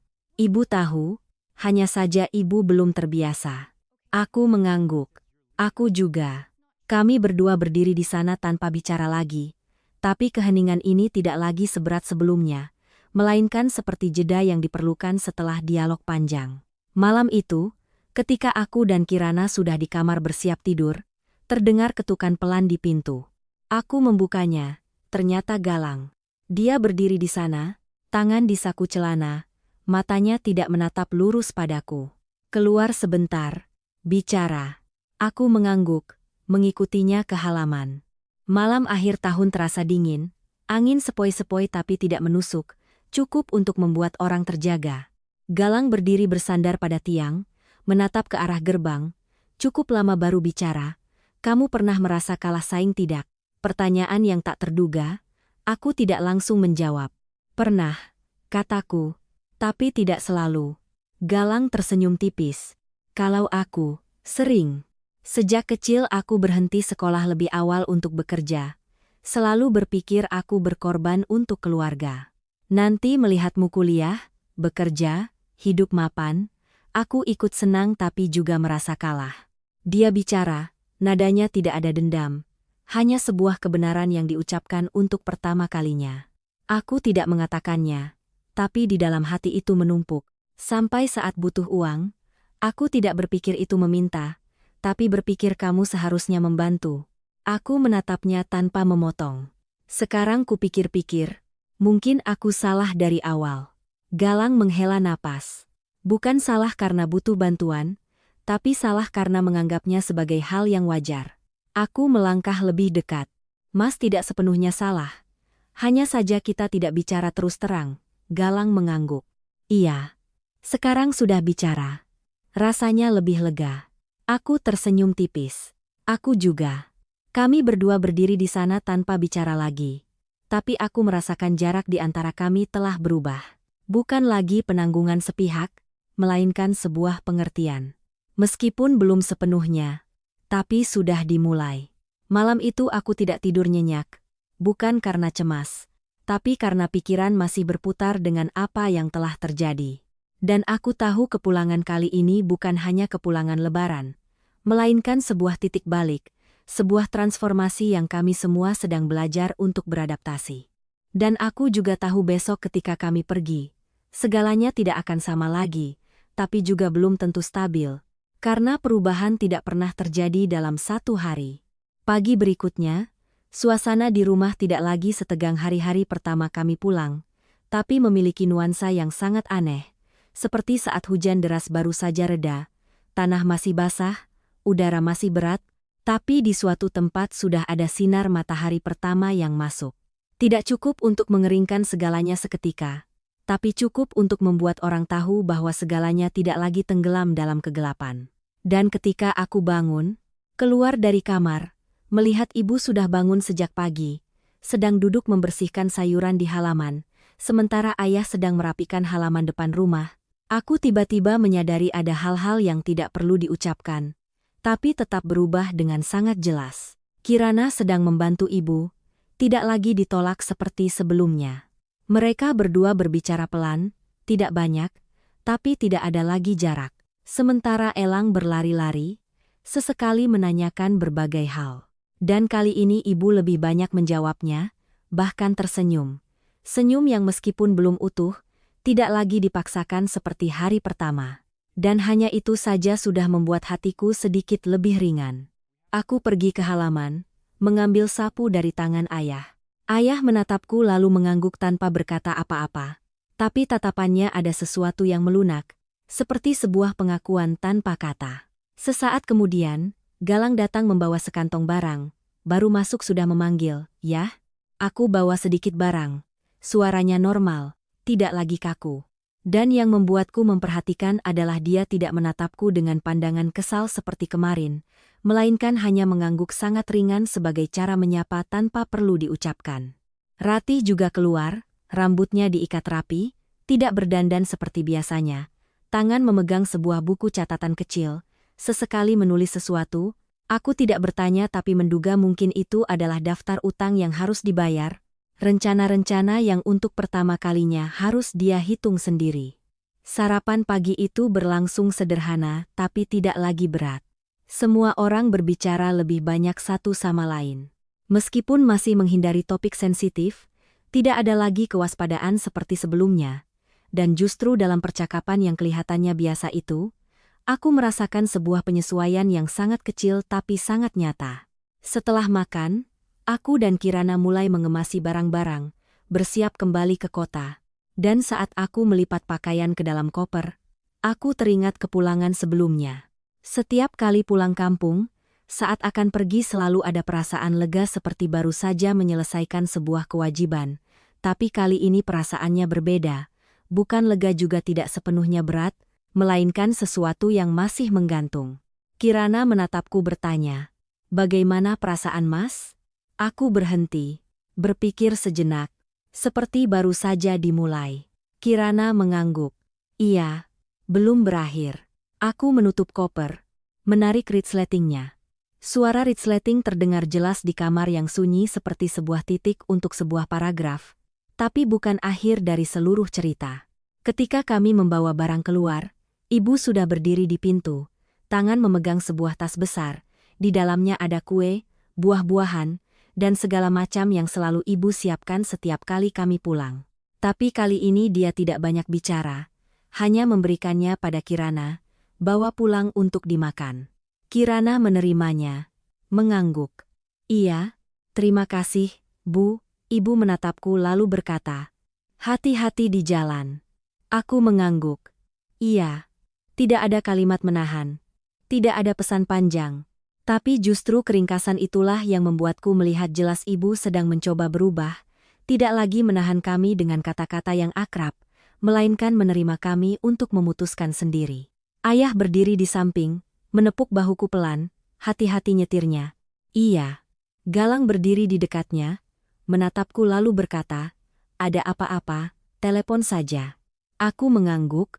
Iya, tidak ada lagi jarak, tapi juga tidak perlu terlalu akrab, hanya posisi yang tepat. Ratih mendekat, memberiku secarik kertas. "Mas Banyu, ini." Aku mengambilnya, melihat ke bawah. Itu adalah daftar tulisan tangan yang mencatat dengan jelas utang-utangnya, perkiraan waktu pembayaran, dan satu baris terakhir. "Aku akan bayar sendiri, tidak akan minta tolong Mas lagi."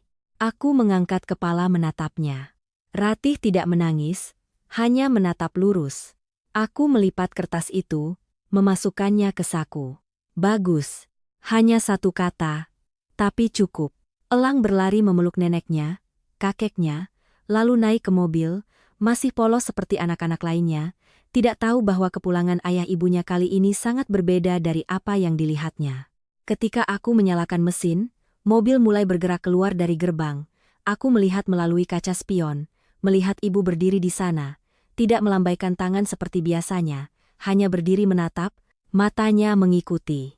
Dan pada saat itu, aku tiba-tiba mengerti ada perubahan yang tidak terletak pada kata-kata, melainkan pada cara orang berdiri, cara orang menatap, cara orang menerima. Jalan kembali ke kota masih sama, tapi perasaan di dalam diriku berbeda. Bukan lagi kelelahan yang akrab setelah setiap kepulangan, melainkan sebuah kesadaran yang jelas bahwa aku telah melakukan hal yang benar meskipun tidak mudah, dan meskipun harganya belum sepenuhnya terlihat. Kirana bersandar di kursi, mata menatap keluar jendela lalu berkata, "Mas pikir semuanya akan baik-baik saja?" Aku memegang kemudi, mata menatap lurus ke depan. "Tidak tahu," kataku jujur. "Tapi setidaknya kita sudah memulai." Kirana mengangguk. Iya. Mobil terus melaju, meninggalkan di belakang rumah, jalan desa, dan semua yang baru saja terjadi.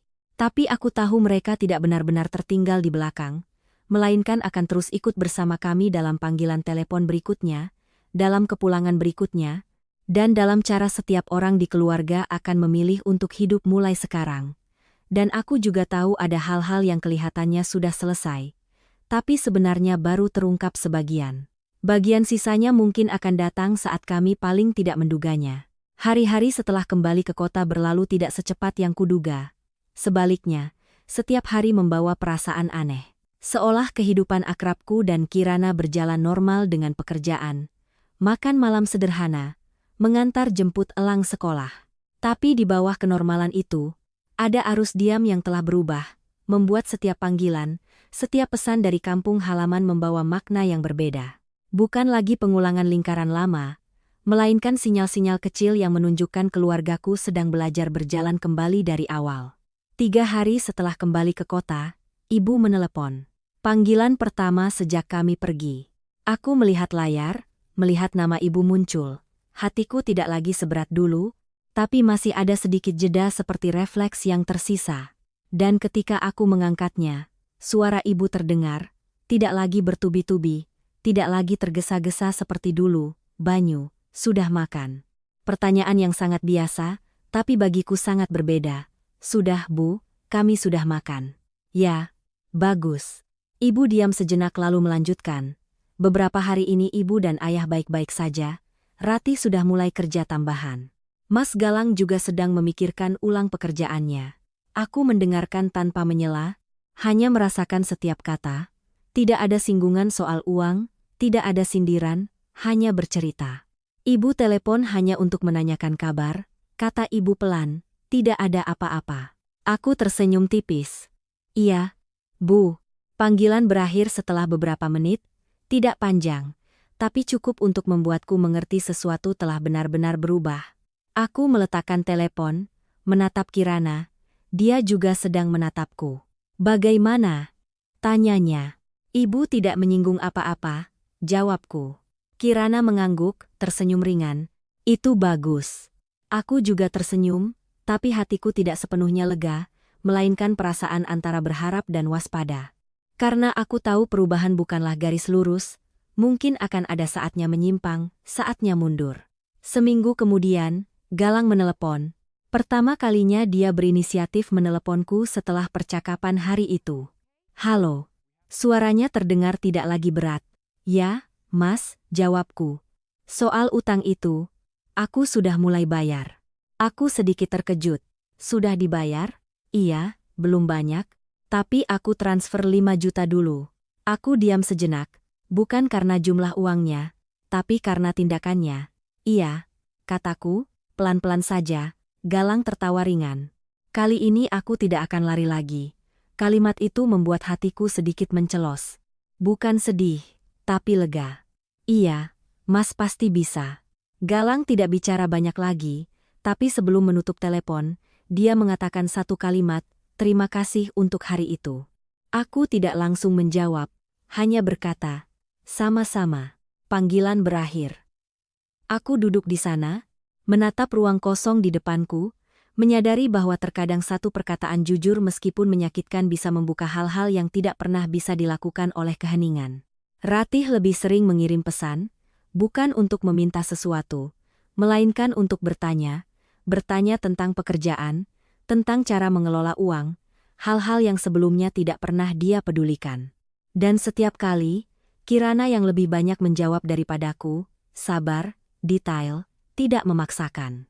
Dan aku melihat di antara kedua wanita itu, sebuah hubungan baru sedang terbentuk, bukan lagi kakak ipar adik ipar gaya lama, melainkan seperti dua orang yang sedang belajar untuk saling memahami.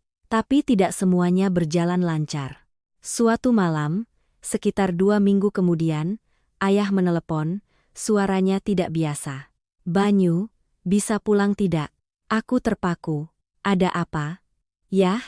Ayah diam beberapa detik lalu berkata, "Ibumu tekanan darahnya turun, sedang terbaring." Jantungku mencelos. "Parah tidak?" "Belum tahu. Dokter bilang karena kelelahan dan banyak pikiran." Aku langsung bangkit, "Aku pulang."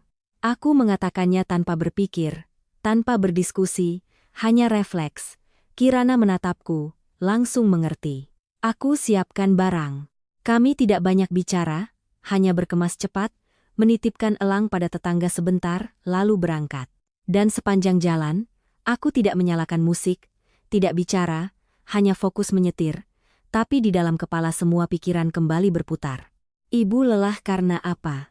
Aku tahu jawabannya bukan karena uang, tapi karena perubahan, karena apa yang telah dibalikkan, karena kebiasaan hidup seumur hidup yang dipaksa untuk dilihat dengan cara berbeda. Ketika kami tiba, ibu sedang berbaring di kamar, wajahnya pucat, mata terpejam, ayah duduk di sampingnya, sementara Galang dan Ratih berdiri di pintu. Kirana masuk lebih dulu, memanggil pelan, "Bu." Ibu membuka mata, menatap kami, tatapannya antara kaget dan lelah. "Kenapa pulang?" Suaranya lemah. Aku mendekat. Aku pulang menjenguk ibu. Ibu menatapku lalu menghela napas pelan. "Ibu tidak apa-apa." Tapi aku tahu bukan tidak apa-apa. Itu bukan hanya tubuhnya, tapi hatinya. Aku duduk di samping tempat tidur menatap ibu. Dan untuk pertama kalinya setelah semua yang terjadi, aku merasakan dengan jelas bahwa perubahan bukan hanya tentang berbicara, bukan hanya tentang melakukan hal berbeda, tapi juga tentang menahan reaksi balik, konsekuensi yang tidak bisa dihindari siapapun. Dan pada saat itu, aku mengerti cerita ini belum berakhir, melainkan sedang memasuki babak yang lebih sulit. Ruangan tempat ibu berbaring tidak luas, tapi saat itu terasa anehnya sesak. Bukan karena banyak orang, melainkan karena emosi yang belum terucap menumpuk membuat udara terasa pekat. Dan ketika aku duduk di samping tempat tidur, menatap ibu dengan wajah pucat, mata lelah tapi masih mencoba terbuka untuk melihat setiap anaknya, aku baru benar-benar merasakan harga dari perubahan yang telah kupilih. Bukan hanya percakapan, bukan hanya aturan baru, tapi juga guncangan di hati orang lain, terutama orang yang sudah terlalu lama terbiasa hidup untuk orang lain seperti ibu. "Bu, sudah baik kan?" tanyaku, suara rendah tidak berani keras. Ibu mengangguk pelan, tapi anggukan itu begitu lemah sehingga jika tidak diperhatikan, mungkin aku tidak akan menyadarinya. "Sudah baik kan?" Dokter bilang cuma tekanan darah rendah. Ayah di samping menambahkan, seolah untuk menenangkanku, tapi matanya tidak bisa menyembunyikan kekhawatiran. Kirana duduk di sisi lain, dengan lembut merapikan selimut ibu. Gerakannya pelan, hati-hati, seolah satu gerakan keras bisa membuat ibu semakin lelah. Ratih berdiri di dekat pintu, tidak berani mendekat, matanya penuh rasa bersalah.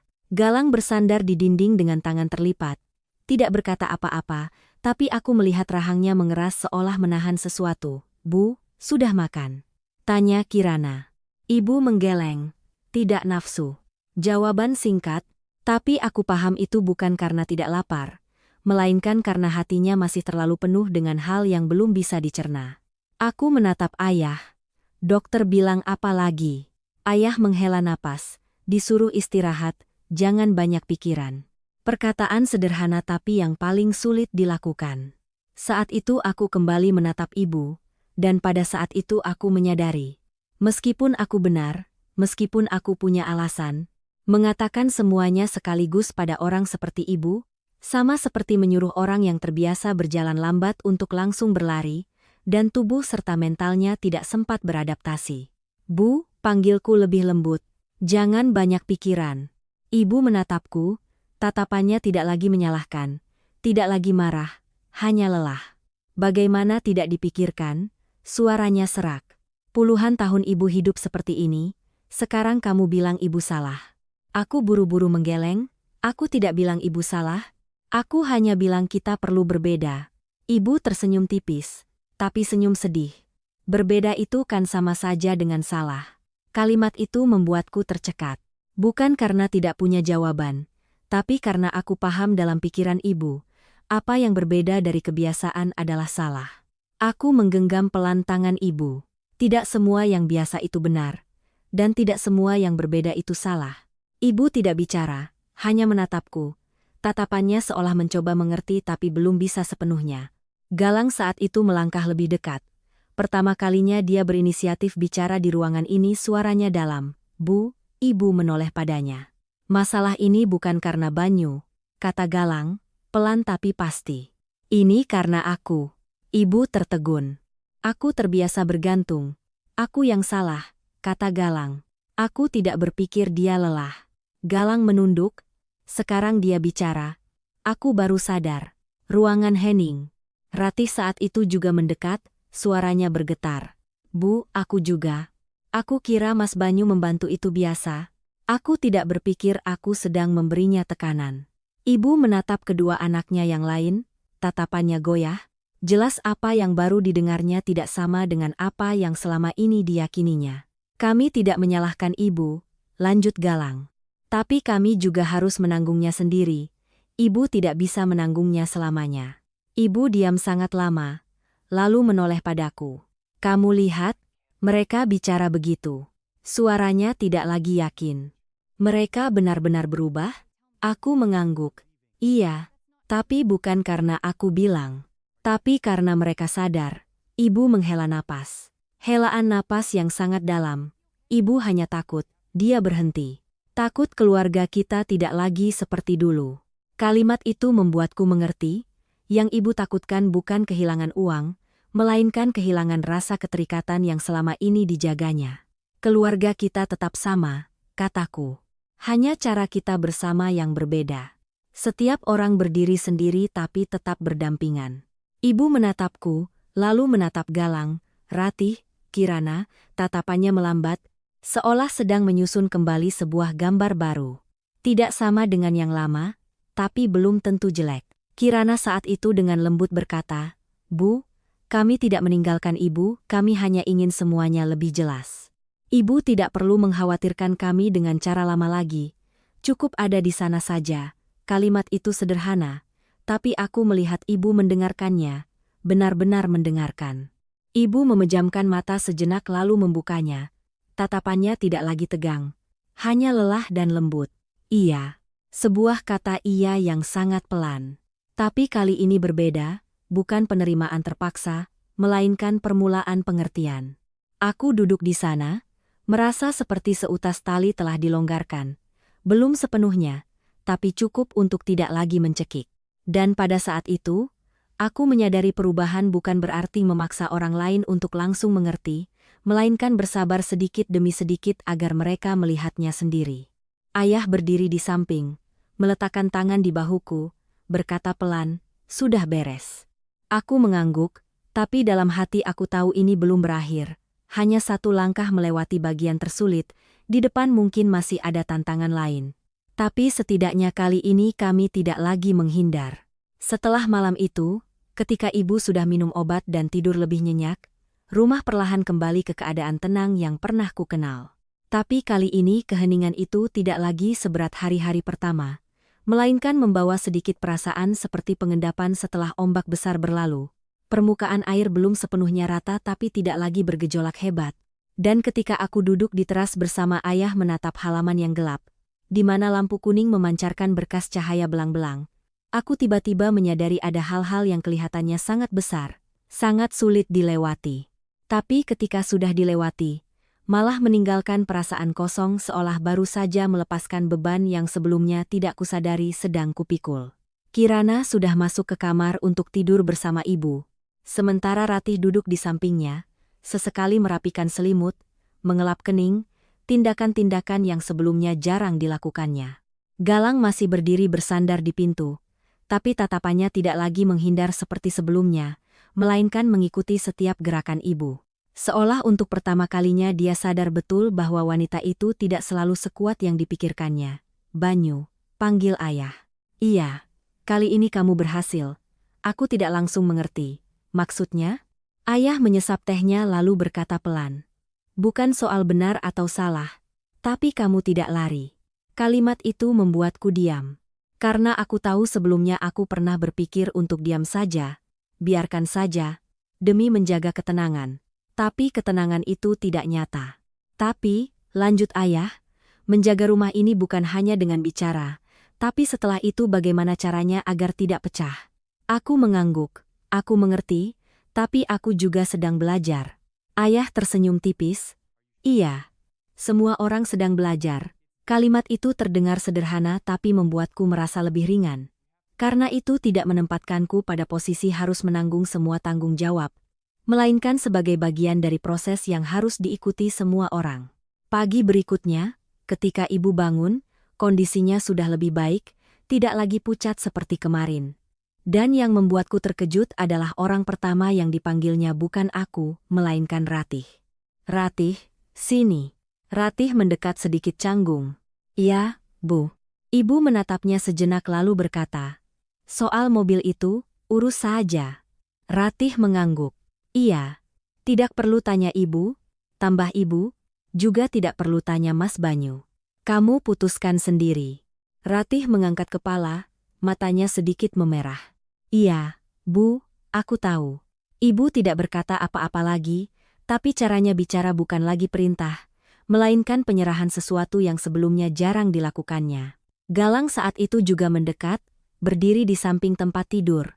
Bu, ya, aku berencana tahun depan ganti pekerjaan. Ibu menatapnya, ganti bagaimana? Pekerjaan sekarang tidak stabil, aku mau cari yang lebih jangka panjang. Ibu diam sejenak lalu mengangguk. Kamu pikirkan sendiri. Tidak bertanya lebih lanjut, tidak ikut campur, hanya satu kalimat. Tapi bagi Galang, aku melihat jelas itu adalah perubahan yang sangat besar. Dia mengangguk. Iya. Aku berdiri di samping, melihat setiap orang, merasa seperti sedang menyaksikan versi lain dari keluargaku. Tidak ada lagi kata-kata pemaksaan. Tidak ada lagi harapan terselubung, melainkan ruang-ruang kosong yang dibuka agar setiap orang melangkah masuk sendiri. Kirana mendekatiku, berkata pelan, Mas lihat. Aku mengangguk. Iya. Sudah beda. Tapi aku juga tahu perbedaan ini masih rapuh. Hanya perlu satu masalah yang tidak sesuai harapan. Hanya perlu satu tekanan kembali. Semuanya bisa miring lagi. Siang itu, saat seluruh keluarga makan siang, suasana tidak lagi kaku, semua orang berbicara lebih alami. Galang bercerita tentang pekerjaannya, Ratih bicara tentang mencari pekerjaan tambahan. Ibu mendengarkan, sesekali memberi saran tapi tidak memaksakan, sementara ayah masih seperti biasa. Sedikit bicara tapi setiap kalimatnya berbobot, dan aku menyadari ada perubahan yang tidak perlu gaduh. Jika arahnya benar, dengan sendirinya semuanya akan menyesuaikan. Setelah makan, aku dan Kirana bersiap kembali ke kota lagi karena pekerjaan tidak bisa ditinggal lama, dan kali ini saat berkemas, aku tidak lagi merasa seberat sebelumnya, melainkan lebih tenang. Meskipun belum sepenuhnya, tapi cukup untuk membuatku percaya apa yang kami lakukan tidak sia-sia. Ibu mengantar ke depan, kali ini dia berdiri lebih dekat, tidak hanya menatap. Sampai di sana, telepon ibu. Iya. Ibu berhenti sejenak, kalau sibuk, tidak usah sering-sering telepon. Kalimat itu membuatku tertegun. Karena sebelumnya ibu selalu ingin ditelepon. Ingin mendengar, ingin terus terhubung, tapi sekarang dia sendiri yang mengatakan sebaliknya. Iya, jawabku singkat, tapi di dalam hati ada sesuatu yang sangat hangat. Galang menepuk bahuku. Ada apa-apa? Bilang saja. Iya. Ratih berdiri di samping tidak banyak bicara, hanya mengangguk. Kirana pamit pada ayah ibu lalu naik ke mobil. Elang kali ini tidak ada di sini. Tapi aku tahu kepulangan berikutnya dia akan melihat keluarga yang berbeda. Ketika mobil bergerak, aku menoleh ke belakang, melihat ibu masih berdiri di sana, tapi kali ini dia mengangkat tangan melambai pelan, bukan untuk menahan, melainkan seperti menyapa. Sebuah perbedaan yang sangat kecil tapi sangat besar. Di jalan pulang, aku tidak lagi merasa cemas seperti sebelumnya, melainkan sebuah ketenangan, seolah setelah perjalanan panjang, seseorang mulai memahami sesuatu yang sebelumnya tidak pernah terpikirkan. Kirana bersandar di kursi berkata, Mas pikir kita sudah melakukan hal yang benar? Aku menatap jalan lalu berkata, tidak tahu apakah semuanya benar, tapi yang pasti tidak salah. Kirana tersenyum, iya. Mobil terus melaju, jalan di depan masih panjang, dan aku tahu cerita ini tinggal satu babak lagi menuju akhir. Tapi akhir itu bukanlah segalanya menjadi sempurna. Melainkan setiap orang menemukan cara untuk berdiri di posisinya yang benar.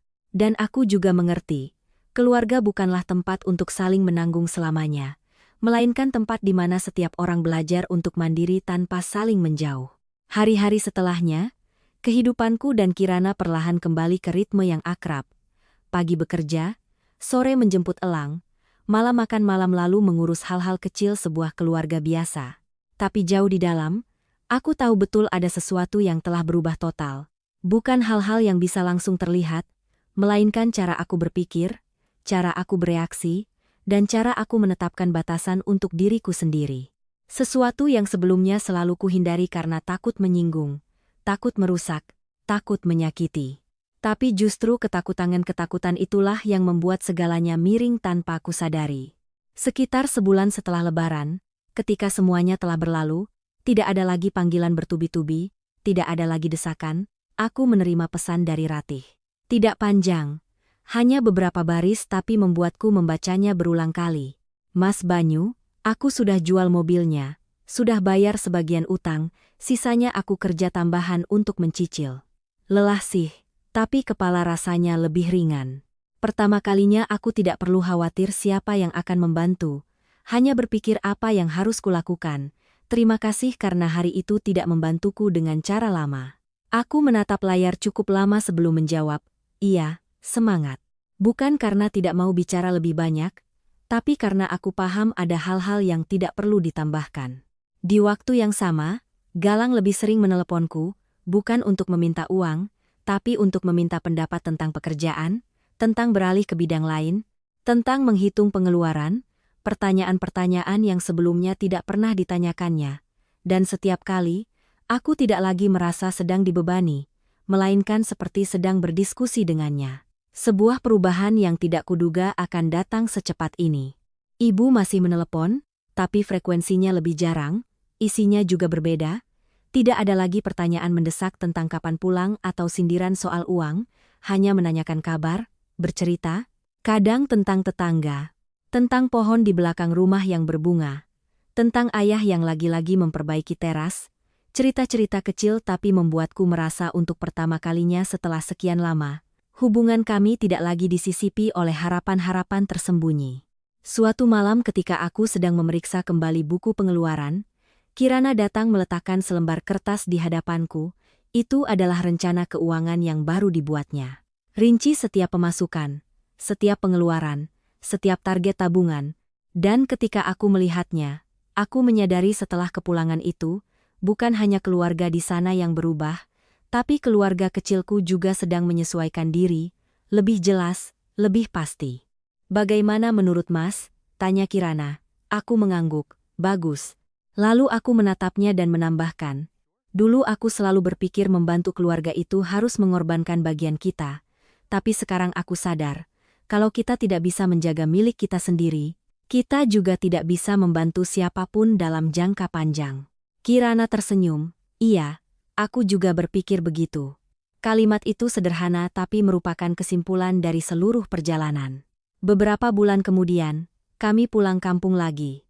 Kali ini bukan karena Lebaran, bukan karena ada masalah, hanya sekadar berkunjung. Dan ketika mobil berhenti di depan gerbang, aku tidak lagi merasa tegang seperti sebelumnya, melainkan sebuah ketenangan. Bukan karena segalanya sudah sempurna, tapi karena aku tahu apapun yang terjadi, aku tidak akan kembali ke cara lama. Ibu keluar membuka gerbang, melihat kami lalu tersenyum, senyum yang tidak lagi dipaksakan, tidak lagi kaku, melainkan alami. Dan yang paling kuperhatikan adalah dia tidak langsung menanyakan pertanyaan-pertanyaan akrab, hanya berkata, sudah sampai, masuklah. Kami masuk. Suasana di dalam rumah masih akrab tapi tidak ada lagi perasaan sesak seperti dulu. Galang sedang memperbaiki meja di halaman, melihatku lalu memanggil, sudah pulang, sini minum dulu. Ratih berlari keluar dari rumah, tangan memegang setumpuk kertas, sambil berjalan berkata, Mas Banyu, aku berhasil, aku sudah hampir lunas utangnya. Aku menatapnya, melihat jelas perubahan di matanya, bukan lagi ketergantungan, melainkan kepercayaan diri yang baru terbentuk. Bagus, kataku. Ayah masih duduk di tempat biasanya, tapi ketika aku mendekat, dia menepuk bahuku pelan, tidak berkata apa-apa, tapi tepukan itu sudah cukup. Makan siang hari itu semua orang banyak bicara, tapi tidak ada yang mengungkit masalah lama. Bukan karena lupa, tapi karena tidak perlu lagi. Karena apa yang perlu diubah sudah berubah, dan apa yang perlu diingat tetap ada di sana sebagai pelajaran. Setelah makan, aku pergi ke belakang rumah, berdiri di samping sumur tua, tempat di mana semua ini dimulai. Dan kali ini saat berdiri di sana, aku tidak lagi merasa berat, melainkan sebuah kedamaian. Bukan damai karena tidak ada ombak, tapi karena sudah tahu cara berdiri tegak saat ada ombak. Kirana datang berdiri di sampingku. Lagi mikirin apa? Aku menatap permukaan air di sumur lalu berkata, aku berpikir kalau hari itu aku tidak bicara, semuanya akan tetap sama. Kirana mengangguk. Iya, tapi mungkin akan lebih lelah. Aku tersenyum tipis. Iya. Lalu aku menambahkan, keluarga bukan tempat untuk menahan diri selamanya, tapi tempat untuk berani bicara jujur. Kirana menatapku, matanya lembut, tapi bicara jujur juga harus tahu cara menjaga. Aku mengangguk. Iya, menjaga tapi tidak menanggung. Dua kalimat yang saling menyambung seperti sebuah kesimpulan. Sore itu ketika kami bersiap kembali ke kota, ibu berdiri di pintu menatap kami pergi. Tapi kali ini dia tidak menahan, tidak berpesan banyak, hanya berkata, kalau sempat, pulanglah. Tidak ada tekanan, tidak ada harapan, hanya membuka pintu. Mobil bergerak, aku melihat melalui kaca spion, melihat ibu masih berdiri di sana, tapi tatapannya tidak lagi menahan, melainkan tenang. Dan pada saat itu, aku mengerti ada keluarga yang tidak perlu sempurna, tidak perlu selalu rukun, tidak perlu selalu berkorban.